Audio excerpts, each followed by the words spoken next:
Have you had those days or those weeks or those months where you no longer recognize yourself anymore, and not in a good way? It's like somebody has switched the before and after pictures of your life. And maybe, once when you found yourself really productive and getting stuff done, and now you struggle being distracted and unfocused. Or maybe at one point you were really fit and energetic, and now you find yourself holding the couch down most often. Or maybe you used to be really social and you'd get out and you had friends and you'd do things, and now your tendency is to just shut the door and stay in because that just seems easier right now. I have a psalm for you. This is Psalms 42, and our friend in this psalm gets it. So walk with me. I have a journal exercise for you, and I have a recommendation. And the first recommendation is to get outside or to a window. I have a window option for those that can't get outside. Join me today, Psalms 42.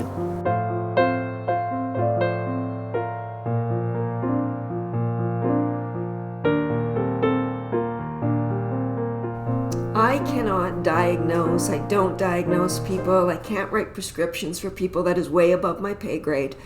But if I could write a prescription for anybody that's dealing with anxiety, depression, grief, all the things that just cause struggle in the human heart, I would write a prescription for get outside.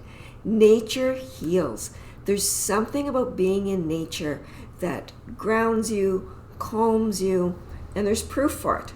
Studies show that people who look at pictures of rural scenes recover faster from stress and are more resilient than those who watch films of urban settings. Women dealing with the trauma of surgery for breast cancer are able to focus better when they spend time in nature. Depressed people who stroll in green places have significantly better moods than those who walk in city streets. That was recorded for us by James Gordon in Transforming Trauma. Did you know that there's a word called morbid rumination? It's a term for when your mind starts mulling over mistakes you've made and starts to tell you what a horrible person you are.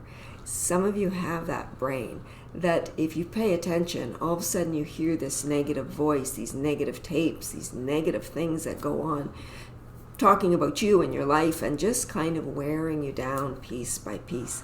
Morbid ruminations are helped by being in nature. In Japan, they've embraced this new practice called forest bathing, which is simply getting out to where there's trees and breathing. A walk in the woods can decrease cortisol, lower blood pressure, increase vagus nerve activity. So do you want to heal? Do you want to get where you recognize yourself again? Get out in nature. If it's the only thing you take away from today, that is enough. Shut it off, get out, spend a few minutes. But Trish, you say, I can't get out, I'm locked. Find yourself a window.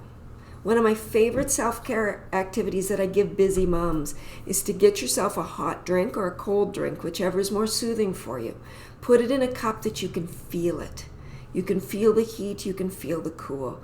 Go to a window, smell that drink, taste that drink. Look outside, look for trees, look for things that are moving, watch birds, and just take 5 minutes and breathe out slowly. You will remember to breathe in. You will.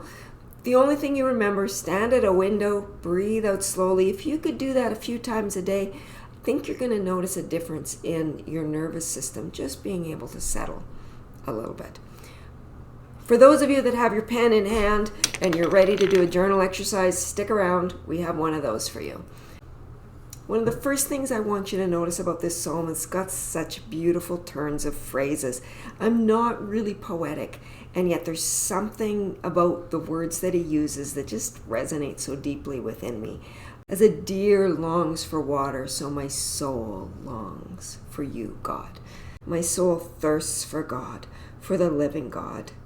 There's something about that just resonates when you are in need and you know you're not sure what you need, but you feel that emptiness inside. There's another point where he says, my tears have been my food day and night. Lots of you know what it's like. You often don't want to allow yourself to cry because you're afraid it'll just take over and take over your life. I think this writer, 3,000 years ago, gets it. deep calls to deep in the roar of your waterfalls. I don't even know what it means fully, but it's like something deep within me responds to something that's deep and powerful and profound in nature. If you've ever stood by a waterfall, I'm sure you've felt that.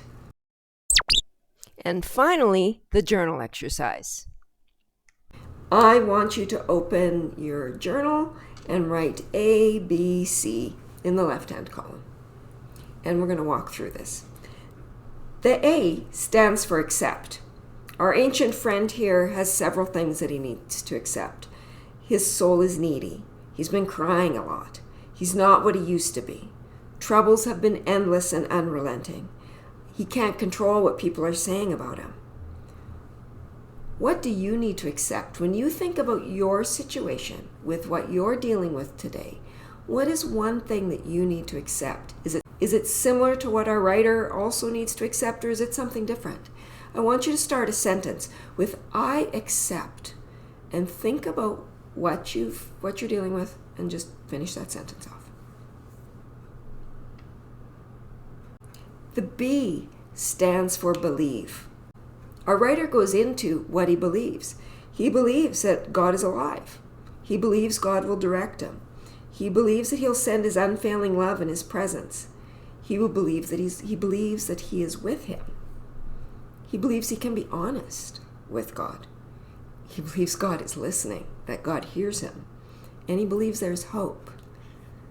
Which of those do you believe today? What do you believe?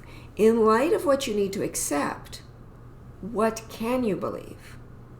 I want you to start a sentence that says, I believe.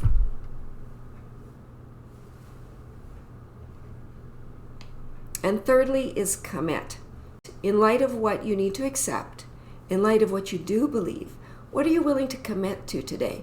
And maybe it's as simple as committing to being outside, or committing to spending time just slowing down in front of a window. I believe just like our bones naturally heal, if you break a bone, within moments of breaking it, your body starts sending healing cells to mend, to fix. It starts the building process really quickly. And I believe our broken hearts and our wounded souls have that same capacity, that if we support them properly, healing will happen. So I want you to take a moment and just pause and think, what can I commit to? What would be helpful and healing for me to do today? Our ancient friend there commits to putting his hope in God, praising him, and singing. So start the sentence, finish it how you'd like. I commit to... And that's it. That was short and sweet.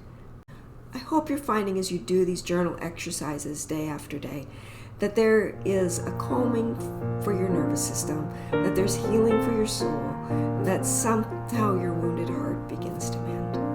I'm here for you. Hope you have a great day. Now, go take on your day.